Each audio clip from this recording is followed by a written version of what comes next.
FNAF is so popular that a whole load of fans use it as inspiration. Some of these fan games become so successful that they actually got new versions funded by Scott himself. Five Nights at Candy's is one such game. However, the animatronics aren't always the friendliest. In fact, they never are, and those scary abominations are what we're exploring today. In at 10, Reaper Mangle. Reaper Mangle is absolutely terrifying. Some may just be scary because of circumstance, but Reaper Mangle comes from Final Nights 3 and 4, but I want to focus on the Final Nights 4 version, okay, since that one is actually terrifying. The one from the third game just kind of looks like a Lego Duplo version of Mangle.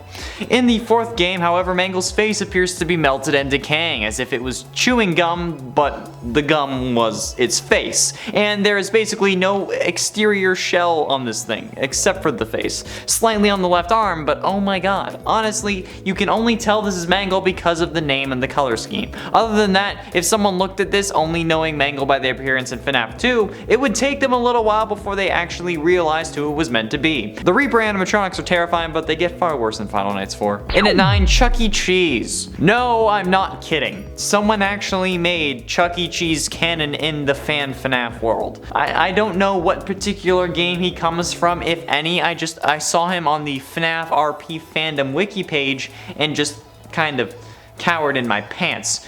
He's just a recolored Freddy Fazbear and doesn't really have much other than a couple of images in the FNAF world, other than that, the one maybe, but like I'm sure you know what Chuck E. Cheese looks like, okay? Apparently, Chucky got sent to Freddy's as a guest star, but also started moving around at night. Well, since CEC, the parent company for Chuck E. Cheese, did file for bankruptcy, at least in part, this might actually come true, and if it does, if there is some form of FNAF Chuck E. Cheese crossover, I'm going to cry. There have also been reports of children going missing and animatronics moving after hours in Chuck E. Cheese locations, but these stories aren't true. And to anyone saying that the closed Chuck E. Cheeses should be redesigned into Fazbear locations, yes. Okay, you should go watch our videos, but also it may not be a good idea considering how many kids got stuff. But we made a whole video series about how they could do that. In at 8, Ignited Chica. Ignited Chica comes from The Joy of Creation, one of the most terrifying fan games ever. Scott's lucky that he didn't make this game, because if he did, nobody would play it out of sheer fear. Like, I don't know how horror junkies do it. Why do you like being scared? It's supposed to be a bad thing.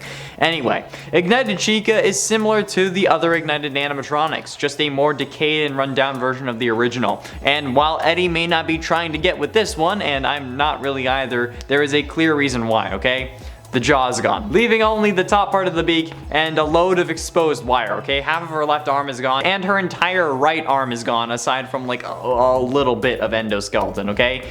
And look at the feet. Like, oh man, Chica, like I can see your wiki feet score going down already. Okay, honestly, it's probably not going down. There are people who are into some really weird stuff. Like, I'm not kink shaming. I mean, I make jokes about banging a toy animatronic regularly, but like, it's not weird to them. It's only weird to people with a conscience. Moving on! In at 7, the BOA. The BOA is basically like another form of Mangle, but this time hailing from the Dormitibus universe. I say this is Mangle-like because of the multiple heads and exposed endoskeletons connecting them all. The 2018 updated version is far more hectic than the original as well, but it just seems kind of smaller. I don't know why, but animatronics that can kill me by biting my ankles off just put me off in a different way when compared to something like Foxy or Dreadbear, who could crush me with a snap. Like the little Freddys and the plush trap and then like the plush babies, no. No, no, no, no, no, no, no.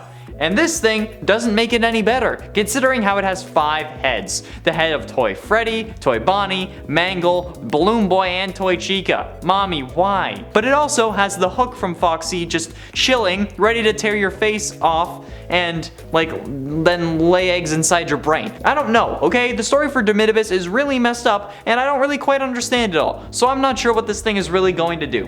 And don't worry, this isn't the only Dormitibus animatronic on this list. And at 6, Reaper Balloon Boy. Reaper Balloon Boy looks terrifying in both Final Nights 3 and 4, the only games in which he makes an appearance.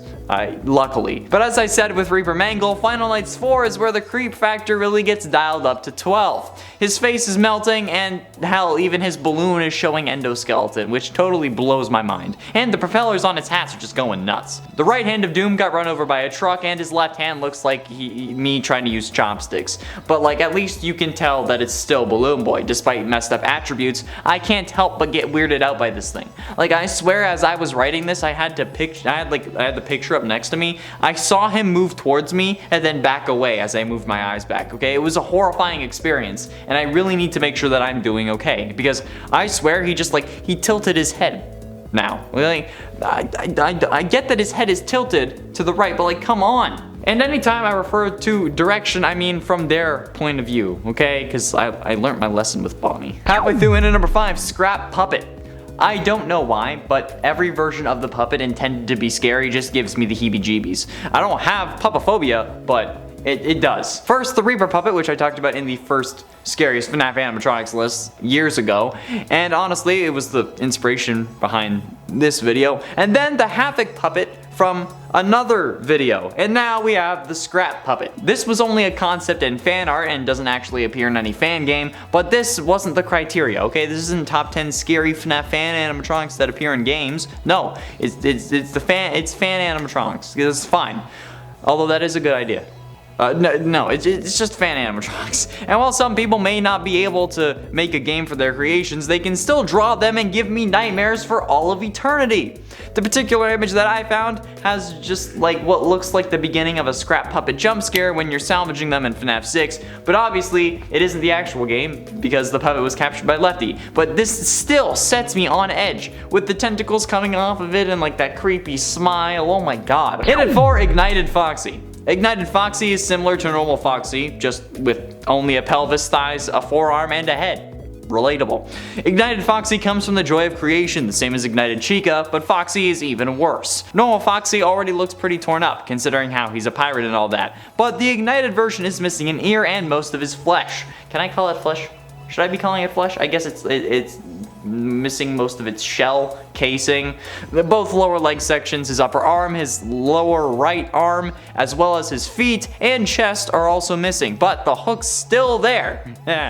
He's gotta have the hook. Arrgh. He has to keep the hook. How else is he gonna make those 1,000-degree hook videos where he puts it through flowering foam and then carves your eye out? His eyes glow white, and honestly, I don't know if you'll love this Foxy as much as you'll love the normal Foxy after seeing this, because it's terrifying. Holy hell. Getting close to the end in number 3, Havoc Freddy. What the f is this thing? This thing has to be the most confusing form of Freddy that we have ever seen in any version of the game. St. Patty's Day Freddy, normal. Icicle Freddy, normal. What the hell is this? He looks like an even more canine version of Mangle with Foxy's arm in his mouth, holding a sign that says, "I look like a toaster with a slice of bread." And that's not a joke. I'm actually serious. He's holding an arm that is holding a sign that says that it looks like a toaster with a slice of bread. What? If the sheer confusion isn't enough to put you off, it's also missing an eye, even though it has another head attached to it, that it looks like the eyes were torn out of that too. Go find those eyes, my dude! Can you tell that this series of games is driving me crazy? At this point, we've done more FNAF videos than I feel like anyone else on YouTube. There is over 450 FNAF videos in the playlist, and I've done the majority of them. I have done over a year's worth of FNAF videos. Penultimately, into number 2, Blank. The Blank animatronic from Five Nights at Candy's and Five Nights at Candy's Remastered is actually very unique in concept. No doubt being inspired by Mangle, I think, though. He is a drawing attraction that is meant for children to write and draw wherever they want on his body. Over time, the animatronic was obviously withered down, and the withered version from the second game is where we'll be focusing for this number. Withered Blank is the most withered out of any of the animatronics. All of his suit parts seem to be damaged in one way or another. A large part of the left side of his head is gone, exposing his endoskeleton, his left forearm and right upper arm are missing their exoskeletons, and while his right forearm is completely gone, all suit parts below his knees are also gone, and there are 2 holes in his torso. One of the holes exposes an endoskeleton. His texture isn't even white anymore, rather more of a gray color, like the shirt you forgot to wash that just isn't the same anymore. Unless you use today's sponsor, I'm just kidding, we're not sponsored. Blank also can be seen unwithered in the first minigame, but he appears to be the same as he was in the first game, so yeah. But in night 6 of the second minigame, the player also can see Blank's original appearance, which is actually kind of cool. It's a cool concept. And finally, in at number 1, Withered Glitchtrap. You can fight me all you want about my opinions on Springtrap, but there is no way that you can fight me on the fact that Glitchtrap isn't an animatronic. Firstly, he's just game code with no real world equivalent aside from William Afton and I guess technically now Burntrap and Vanny. Secondly, he was literally just a suit. You can tell by the fabric, the different design to the Bonnie we all know and love, kind of, and the stitching around his joints. But this version of Glitchtrap, specifically this one, known as Withered Glitchtrap by Shadow Foxy on Amino, is designed to be an animatronic, therefore it counts for this list. This thing is terrifying. Like, I've always had a soft spot for Glitchtrap. I hate this thing because like it gives me creepy bear vibes, if you know what I mean, like the old uncle. You know, it's an old meme, but it checks out. Anyway, I hate these kinds of things. And the way that Glitchtrap just like stands there and waves and then slowly gets closer to you as the player while you're slowly picking up these the tapes, you're also playing as a child in that game, indicated by your height when you load up the game. It doesn't sit right with me, hence why I avoid picking up the tapes, because I know that it's going to summon him. Now, with all of that said and done, this version is actually worse. The actual withered appearance, along with the desaturation of the costume and the exposed endoskeleton, is just, it's too much for me, and I can't do this anymore. I'm done! That's all the time we have for today, friends. Thank you all so much for watching. I have been in Charlemagne Connor Monroe, and I'll see you in another video. I'm gonna go talk to my therapist now.